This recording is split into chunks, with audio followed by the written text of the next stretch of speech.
another exciting review of The Psychology of Money by Morgan Housel, right? And today we're going to be reviewing chapter 3 of this wonderful book that teaches us that the way we behave with money is very, very important to our financial success. And the title of chapter 3 is Never Enough. When rich people do crazy things. I'm telling you that this is a very interesting read. It is full of lessons. Yes, just stay tuned, sit back, and relax. All right. There was a man named John Bogle. He was the Vanguard founder, the founder of Vanguard, and he passed away in the year 2019. Before he passed away, he told the story about money that highlights what many of us often overlook when it comes to money. And the story goes something like, there was a time that a party was organized, hosted by a billionaire. And at that party, a man named Kurt Vonnegut informed his pal, another man named Joseph Heller, that their host, the billionaire, who happened to be a hedge fund manager, more like an investment manager, had made more money in a single day than this man, Joseph Heller, had made from his novel titled Catch 22 in the entire history of the novel, since the novel has been selling. And guess what Joseph Heller replied this his friend? He told him that yes, he may actually have more money than I do, but I have something that he will never have. And that thing is enough. ENOUGH. Enough. That this guy, who happens to be a billionaire, may never have enough like him. And this word became, outstanding, like enough. Many of us may never have thought of this word in the way that we're going to reveal it tonight. That word enough. It is simple, yet it is very, very powerful, right? Including many of the wealthiest and most powerful among us, there seems to be no limit on what enough entails.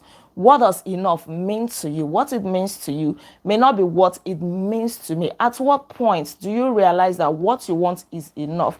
Be it money, be it power, be it fame, be it children, be it food, be it clothes. As simple as these things can be. At what point do you actually tell yourself that, no, I've had enough of this?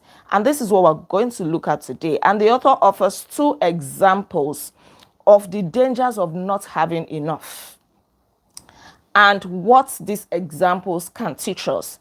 The first example is that of Rajat Gupta, who was born in Kolkata, a very big city, if not the largest city in India, and he was orphaned as a teenager. But this guy went ahead in life to do phenomenal things. He became very wealthy. He did successful businesses. It is recorded in this book that by his mid-40s, Gupta was the CEO of McKinsey, the world's most prestigious consulting firm. He retired in 2007 to take on roles with the United Nations and the World Economic Forum. He partnered on philanthropic work with Bill Gates. He sat on the board of directors of 5 public companies. From the slums of Kolkata in India, where he was born, Gupta had quite literally become one of the most successful businessmen alive. It was recorded that he had enormous wealth. By 2008, it was also reported that Gupta was worth 100 million US dollars. That is an unfathomable sum of money to most people, even to me. If I have 100 million dollars, I can only imagine what I'm going to do with it, right? That is a lot of money. But this guy was not satisfied. Even though this amount of money can actually give him a 5% annual returns, as in a 5% annual returns on these $100 million can generate almost $600 every hour.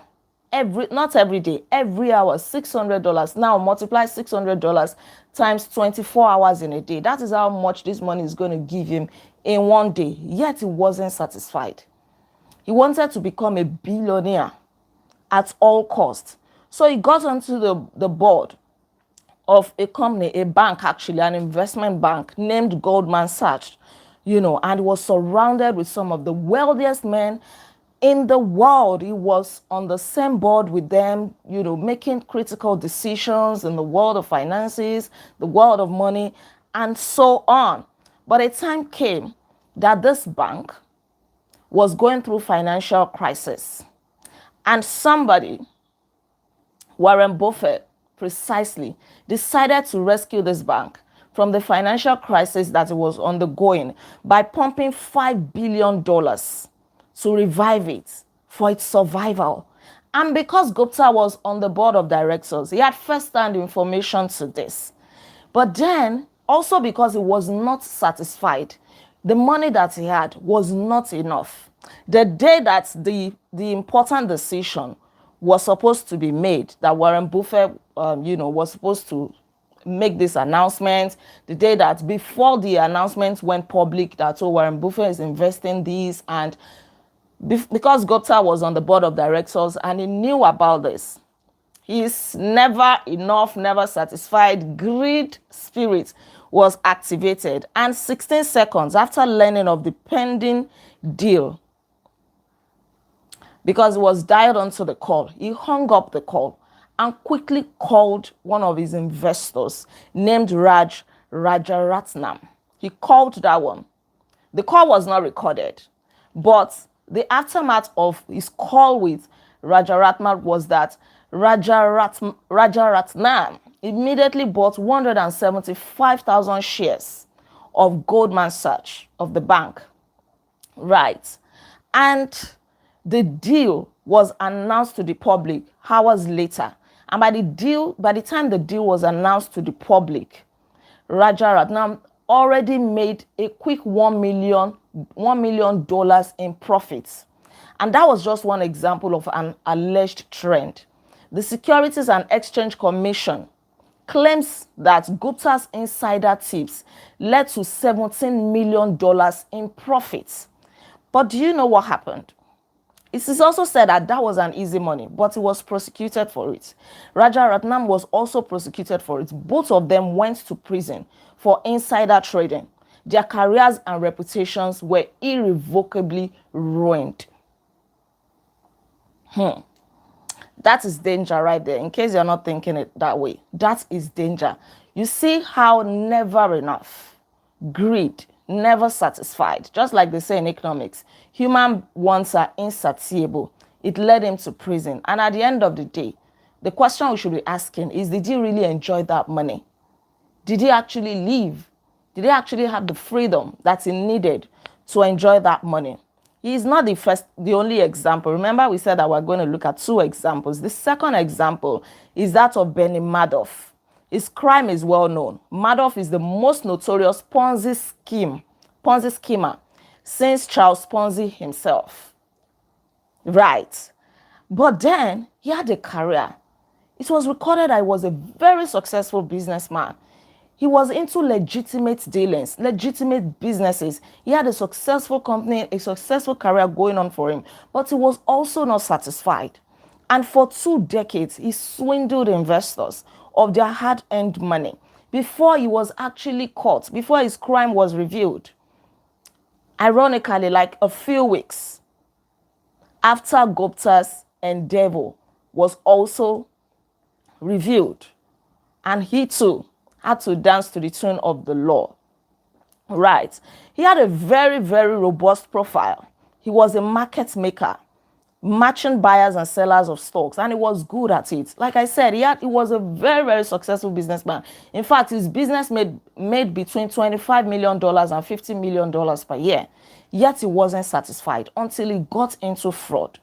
So the question here is, when we talk about Gupta and Madoff, why is it that someone worth hundreds of millions of dollars would be so desperate for more money that they risked everything in pursuit of even more? It is understandable when we say, oh, somebody is suffering, somebody lives in poverty, and this pushed them into crime. It pushed them into stealing. How about somebody who already has millions of dollars? We're not talking of Naira. We're not talking of Ghana cedis here. We're not even talking of South African rands. We're talking of USD, right? Millions of it, up to 100 million and more. Yet they were not satisfied. They didn't see it to be enough until it pushed them to where they did not want to be. There's actually an example of a Nigerian man here. I was really shocked to see this. A Nigerian scam artist once told the New York Times that he felt guilty for hurting others, but poverty would not make him feel the pain. So this is one side of the story that, okay, some people are pushed into crime or stealing or armed robbery and whatever because they needed food on their tables, because they didn't have money, because they just wanted to eat. But what about people who are already doing very well in their businesses? How are we going to describe that? People who already had everything, unimaginable wealth, prestige, power, freedom, and they threw it all away because they wanted more. That is the sense of not enough. They had no sense of enough. I call it greed. Greed will always push people into doing what they are not supposed to do. But there is also the non-criminal version of these two examples of Gupta and Madof. And this is the example of a company, the hedge fund long-term capital management. You know, the company was also doing well. The company was making a lot of money. They had wonderful staff until, I'm going to read the description here. Warren Buffett later puts it this way. He says, to make money they didn't have and didn't need, they risked what they did have and did need. And that is foolish. It is just plain foolish. If you risk something that is important to you for something that is unimportant to you, it just does not make sense. There is no reason to risk what you have and need for what you don't have and need. It is foolishness, according to Warren Buffett. This company risked everything. They wanted to get into investment and more investment and more investment. Then they took so much risk in the quest for more that they managed to lose everything in 1998. Now, the point is this, because you may not be able to relate to some of these stories. You may say, well, I don't have $100. I'm just surviving. I'm just a young guy. I'm just a young woman. I'm just trying to survive in my business or in my career. The author has very profound messages for us here, and I want us to listen. He says, few of us will ever have $100 million, as Gupta and Madof did. But a measurable percentage of those reading this book will at some point in their life earn a salary or have a sum of money sufficient to cover every reasonable thing they need and a lot of what they want. If you are one of them, remember a few things. Number one, the hardest financial skill is getting the goalpost to stop moving. Get the goalpost to stop moving. Know when to stop. Know when to stop in your quest or pursuit for more money, for more power, for reputation, for more clothes, for more whatever. It gets dangerous when the taste of having more money, more power, more prestige increases ambition faster than satisfaction. It is now not about your satisfaction, or maybe you truly or innocently want to succeed. Now it is just your ambition that is driving you, your baseless ambition, driving you into getting more, such that you wouldn't even know when you start stealing or start changing figures, because you already have a car, you have a Lexus, now you want Mercedes. Now you have Mercedes, you want a Jaguar. You know, now you have a Jaguar. You are thinking, a private jet is not going to be a bad idea. And then this keeps pushing you. And your goalposts, you keep shifting your goalposts. It's okay, $500 million. Okay, only if I can add 2 zeros to this amount of money in my office as an accountant, you know. Or you start scheming and start looking for ways, right? In that case, one step forward pushes the goalpost 2 steps ahead. Let me just go for more, a little more, a little more, a little more. It is very, very dangerous. You feel as if you are falling behind. And the only way to catch up is to take greater and greater amounts of risk. Very dangerous, right? There is a saying here that generating wealth, modern capitalism is a pro at 2 things, generating wealth and generating envy. Perhaps they go hand in hand, wanting to surpass your peers.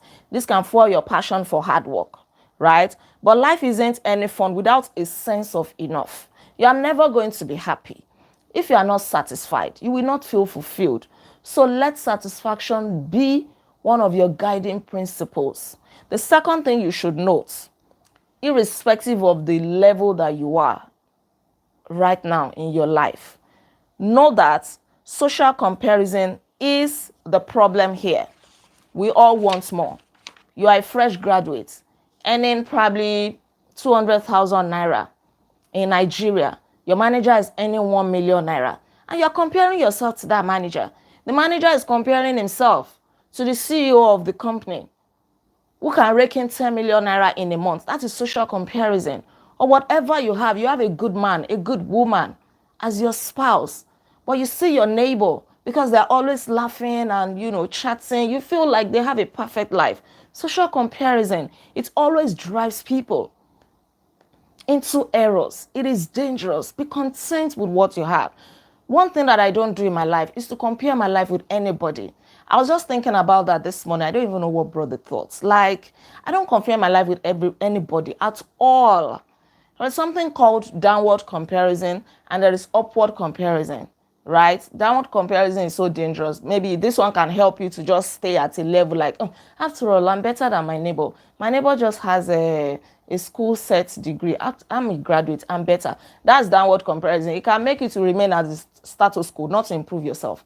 Upward comparison, you are comparing yourself with the people who are doing better than you, right? We have to be careful with both of them. But me, it is one of the things that I've learned as I grow older. Nobody has a perfect life. It may look as if it is perfect on the outside. If people tell you where the shoe is pinching them, you are going to be grateful for your own life and you are going to stop comparing. You are earning 200,000 naira. The person who is earning 1 million naira, do you know all the responsibilities that he has, right? So don't compare yourself. Exactly, that's another good point. Somebody has started 10 years before you. They've put a lot of work, hard work, sacrifices into their career. And here you are, comparing yourself to them. You are using a Toyota Muzzle, as a starter. This person is using a Mercedes Benz. I don't know what's the latest Mercedes Benz now. Probably the latest Mercedes Benz in town. But don't forget that this person probably started 10 years before you. So don't jump ahead of your creator. All right. The point is that the ceiling of social comparison is so high that virtually no one will ever hit it. Once you even get that Mercedes Benz, you will now start aiming for something higher. And then you keep running and running and running. You don't even have the peace of mind to enjoy what you already have already. It is a dangerous place to be. Which means that it's a battle that can never be won, or that the only way to win is to not fight to begin at all. Accept that you might have enough, even if it's less than those around you. Right. The number 3 thing that you should take note of is that enough is not too little. Enough is not too little. What you think is little is somebody's earnest prayer point. If you always think that what you have is little, I don't have enough, I'm lagging behind, you will never appreciate the good things that God is doing in your life. You will never. And you keep running that race. The idea of having enough might look like conservatism, leaving opportunity and potential on the table. I don't think that's right. Enough is realizing that the opposite, an insatiable appetite for more, will push you to the point of regrets. Now, I really want to point out something quickly. It doesn't mean that you should not be ambitious. It doesn't mean that you should settle for less. It doesn't mean that you shouldn't aim for more. But there is a thin line between greed and innocent or justifiable ambition. Right. At that point, when you know that you are being greedy for something, to the point that it is tempting you to steal, to dig your hands into what you shouldn't dig your hands into, or to do things that will go against the law of God or your values and everything, then watch it.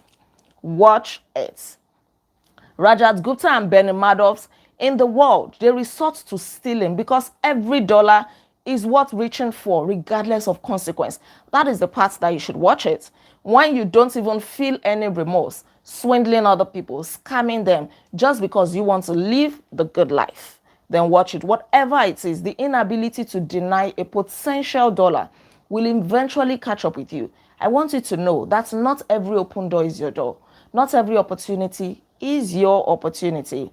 All right, the last one here is that, and this is number 4, there are many things never worth risking, no matter the potential gain. If you're a child of God, if you're somebody who has values, you have some guiding principles in your life, there are so many things never worth risking, no matter the potential gain. After I was released from prison, Rajat Gupta told the New York Times that he had learned a lesson. The lesson he learned is this. He said, don't get too attached to anything. Your reputation, your accomplishments, money, power, anything. Don't get too attached to it. And the author thinks that this is a way to help him justify, what he had done, and to make him just comfort himself, to comfort himself, console himself, right? But then here's the thing. Reputation is invaluable. Freedom and independence are invaluable. Family and friends are invaluable. Being loved by those who you want to love is invaluable. Happiness is invaluable. Satisfaction, contentment is invaluable. I'm a Christian and my Bible tells me that the blessing of God makes rich and add no sorrow to it. Any blessing that comes with sorrow is not from God, right? So don't lose your money. A good name is better than riches. And think about your children. You may have all the money now. I usually think once in a while that all these people that are into scam and everything, making people cry, are they not thinking of their children? One day they are going to depart this sinful world. They're going to drag their children into this mess. The children are going to suffer from some of these bad deals that they are doing. Innocent children that didn't know anything about it. And another truth is that the children cannot even sustain this money that they got. The money dies with them, because it has no sustainable source, right? So think about it. Don't risk your money. This seems like the worst possible takeaway, blah, blah, blah, and all of that. Don't risk your good name, your happiness, your love for God, eternity, and whatever, just because of money that is going to pass away, right? Some things are better than money. And that is it. The good news is that the most powerful tool for building enough is remarkably simple and doesn't require taking risks that could damage any of these things. And we're going to learn about that in the next chapter. This has been an interesting read, and I'm sure that you got something. Maybe you don't steal, maybe you are not even moved to do any of those things, but you have made a lot of money in your life, and then that spirit is pushing you to put your money into Ponzi scheme. You want to take a big risk. Probably they are telling you they can double your 100,000 CDs into 200,000 within 1 week. Think well about it. Don't allow the spirit of not enough or greed to push you into it. Thank you so much for tuning in. Thank you so much for joining me on this review tonight. I really, really hope that you learned something and that the lessons are going to stick with you for so many years to come. Right. Please don't forget to like this video, share all of your comments with me in the comment section below, and please subscribe to this channel in case you are yet to subscribe. I remain Olaide Agbaje, also known as First Lady. And on this channel, I inspire you to live intentionally. We're not going to meet tomorrow, but we're going to come together again on Monday at 9 p.m. Nigerian time as we review chapter 4 of the psychology of money. Yes, don't lose your joy and peace of mind that cannot be bought by money. Thank you. God bless you. I'll see you on Monday. Until then, be intentional. Bye. It's a pleasure. It's a pleasure. You're welcome. You're welcome. You're welcome. You're welcome. You're welcome. All right.